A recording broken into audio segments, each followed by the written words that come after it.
Hey, third grade. Hey, so I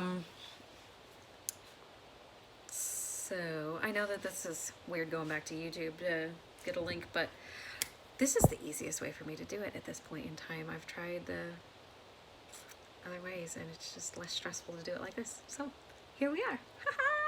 Okay, so today we are going to be talking about how plants use roots and stems to grow, right?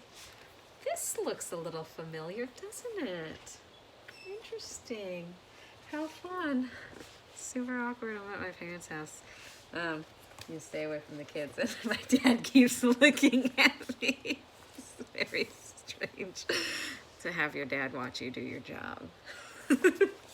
Okay, so anyway, we're going to talk about how roots help the plants. So, roots are really important because the roots, number one, keep the plant stable, right? It's essentially like the plant's feet, right? If you didn't have feet, you would not be able to stand up.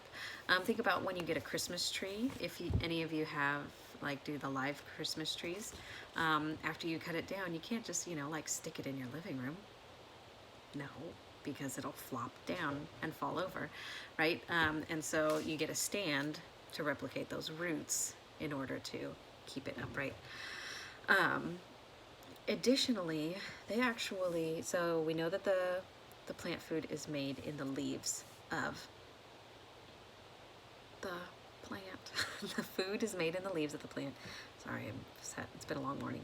And then that food will actually get transferred down back into the stems or the roots.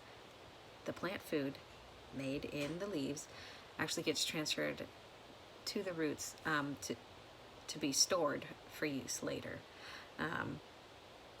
And last thing, which is also important, I wouldn't say any of them are more important than the others, but they take in water and minerals from the soil, and those in combination are the nutrients that the food needs, or the plant needs, right? So we got keep it stable, store the food, and take in water and minerals from the soil. All right, so that's this page in a gist. It says, look at the picture of the fir tree roots. What would happen if the plant's roots did not store the food?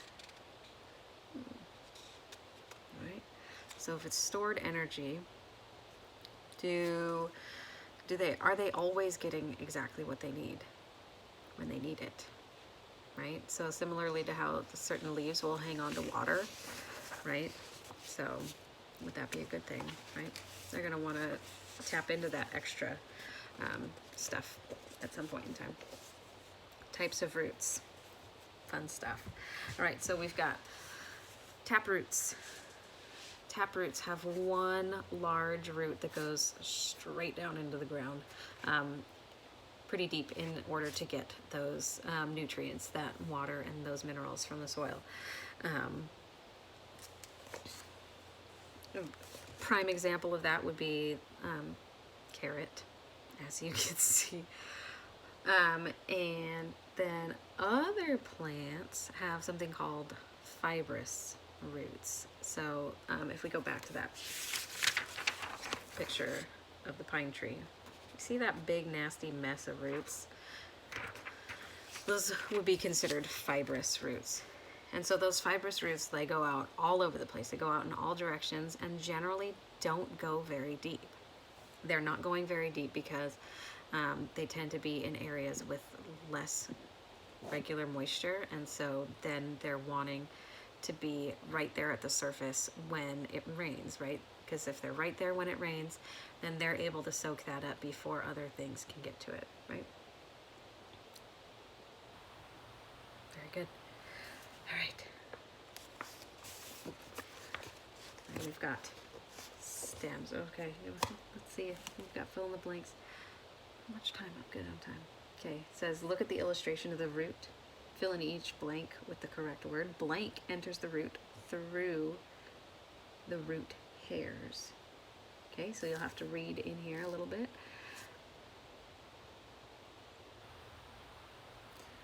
And then, which type of root could help a plant more in a dry area, a fibrous or a taproot? I just totally gave you the answer to that, didn't I? I didn't even know it.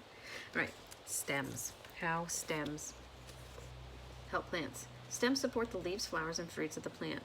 Stems often grow up toward the light, their main source of energy.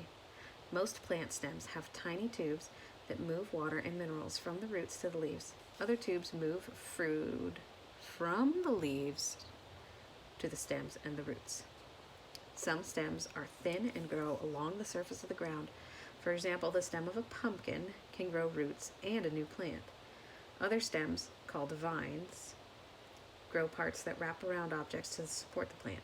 Ivy is a vine that grows on the ground or on buildings, right? So if you guys have ever seen those buildings that are like covered in vines, my backyard has vines on the fence. And what is the role of the pumpkin's stem? Right, so what does the stem do? It takes water and minerals from the soil, from the roots, to the leaves to make the food, and then those stems also transfer it back down, that energy back down to the roots again, right?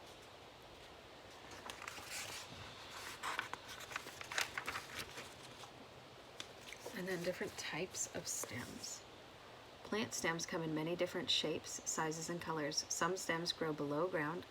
Other stems, such as this cactus, can grow above ground. Notice how thick the cactus stem can grow. Cactus stem swells up to store the water, and as the cactus uses the stored water due to heat, the stems shrink. Cactus stems are thick and waxy, and this keeps them from losing water. And this goes... I just totally dropped it. This is very similar to how some leaves work, right? They have that thick outer coating to store that water, to help them survive in drier environments. I don't want you to answer number 6.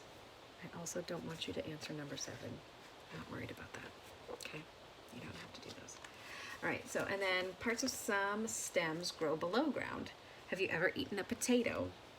You eat the part of the stem that stored the food below ground. Fun fact, I didn't know this until I was teaching science at St. Peter's. Isn't that kind of weird? It's weird to think that the potato is a part of a stem because it's fat. And generally we like to think of stems as kind of long things, right?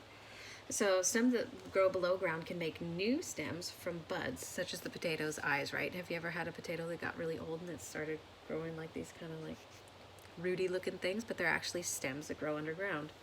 And these buds grow up out of the ground and become new plants. There's actually a lot of plants that do stuff like that. So look at the cactus stem and the potato stem. I just said that we weren't doing number 7. What am I talking about? All right, number 8. How could a plant grow in soil without many minerals? Interesting. Well, what kind of adaptations would it have to have?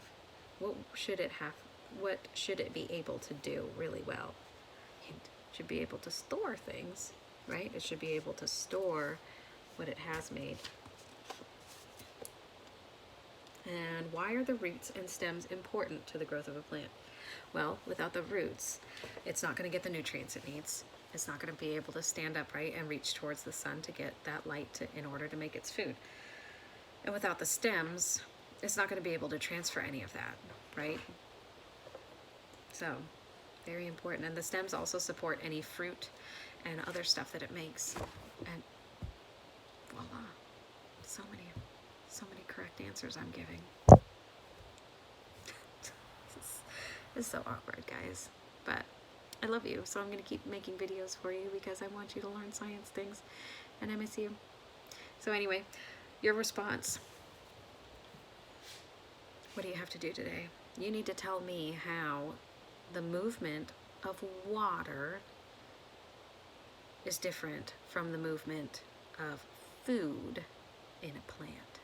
So, water in the stem of a plant, right? So the water gets sucked up by the roots, goes up through the stem to go to the rest of the plant, and then the leaves make that food, and then the leaves send the food back down the stem